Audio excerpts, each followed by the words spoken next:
Results? Hi. Do you know where I could find Emmett Brown? Young Master Brown is currently tending to his clerking duties at the courthouse. Who may I say is calling? The courthouse? Doc never told me he worked at the courthouse.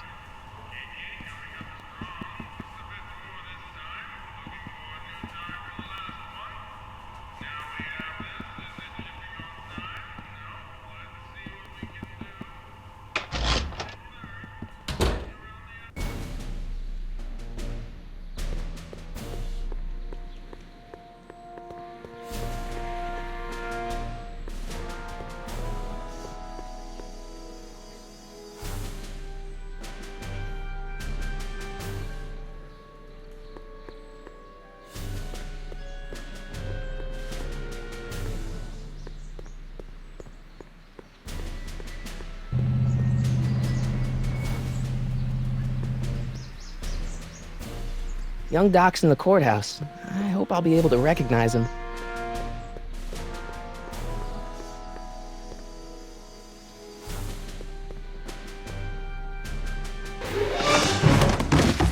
Don't touch those! These are very sensitive legal documents. Nobody is supposed to handle them but sworn officers of the court.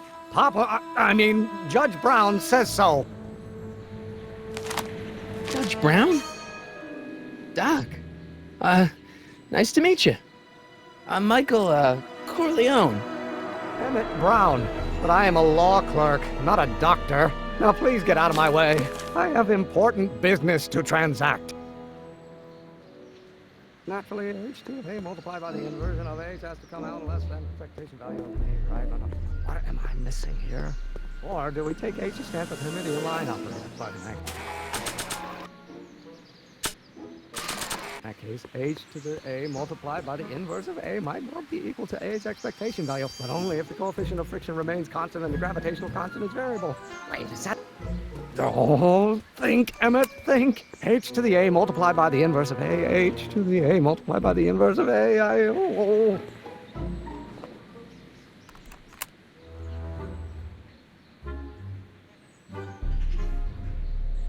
Produced by the inverse of the derivative of the speed relative to the speed of light.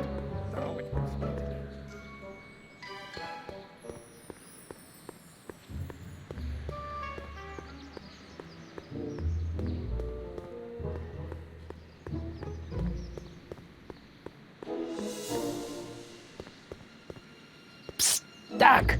Marty, have you found my younger self yet? So, Doc, does this ring a bell? Oh, think, Emmet, think. H to the A multiplied by the inverse of A, H to the A multiplied by the inverse of A. Good grief! Is that me? I sound so... Young? I was gonna say intense. I forgot how wound up I used to get. Yeah, but what are you muttering about? Oh, that's easy. It's Ivanov's conundrum. Just tell my younger self that H equals the Hamiltonian operator.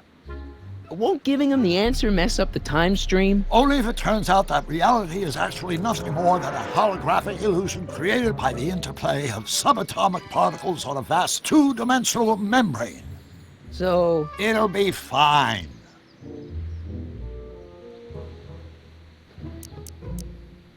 Guess who I bumped into at the soup kitchen? My grandfather. No! Don't worry, I didn't talk to him or change his future or anything. Good. I wish I could, though.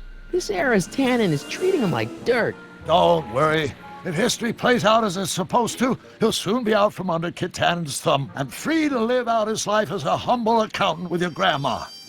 What was her name again? Sylvia. Right, Sylvia. Where have you been all this time? I missed you. I've missed you too, Marty. But I thought it was important to let you live your own life for a while, free from the insanity of time travel. I gotta admit, it was nice to not have my family history blowing up in my face for a few months. Besides, I've been busy raising my own unpredictable teenagers. So how are Clara and the kids? They're fine, fine. Right now we're trying to decide where to send Jules and Vern to college. Clara prefers the 2020s, but I'm partial to the 1960s. We're planning on visiting you and Jennifer in 2011 soon. Me and Jennifer? In 2011? forget I said anything. Where'd the DeLorean come from? The last time I saw it had been smashed to pieces by a train. It's a fantastic story. Do you remember when the DeLorean got struck by lightning in 1955? Yeah? Unbeknownst to either of us, the lightning produced a temporal duplicate of the time machine, one that was tossed 70 years into the future. What? I found out about it during a trip to 2025 and recovered it just in time to stop Griff Tannen from vandalizing the time stream. Heavy. So that DeLorean... It's for all intents and purposes the exact same machine as the original. Plus or minus little bells and whistles I've added over the years, of course. So, what were you doing in 1931 anyway? Oh, nothing terribly exciting. Indulging in a little personal nostalgia, picking up a few rare out-of-print books to surprise Clara on her birthday, solving a historical mystery or two. The usual. Usual? You lead a pretty unusual life, Doc. It's an unusual universe, Marty. I hate to tell you, Doc, but your last time departed display is on the fritz. It is? So how did you find me? I found one of Edna Strickland's shoes in the DeLorean. How did one of her shoes get in the DeLorean? Einstein took it from her. He did? How strange. Heidi almost never attacks people. Not without a good reason, anyway. I hate to tell you, Doc, but your last time departed display is on the fritz. It is? So how did you find me? I found one of Edna Strickland's shoes in the DeLorean. How did one of her shoes get in the DeLorean? Einstein took it from her. He did? How strange. Heidi almost never attacks people. Not without a good reason, anyway.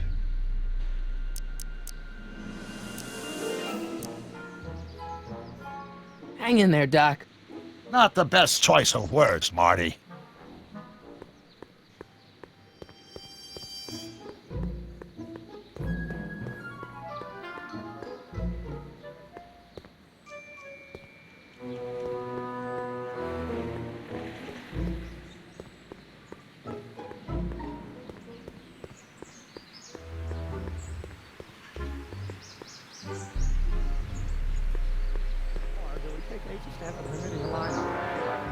H to the A multiplied by the inverse of A might well be.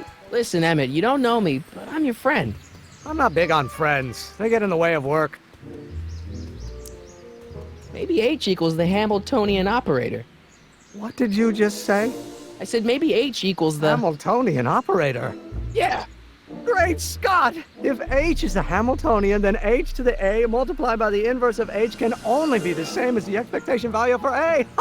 That's it! That's the solution to Ivanov's conundrum, the problem I've been wrestling with in my head all week! I'm sure you would have figured it out by yourself in a day or two. The way you figured out how to build that rocket-powered drill. Where did you learn so much about science?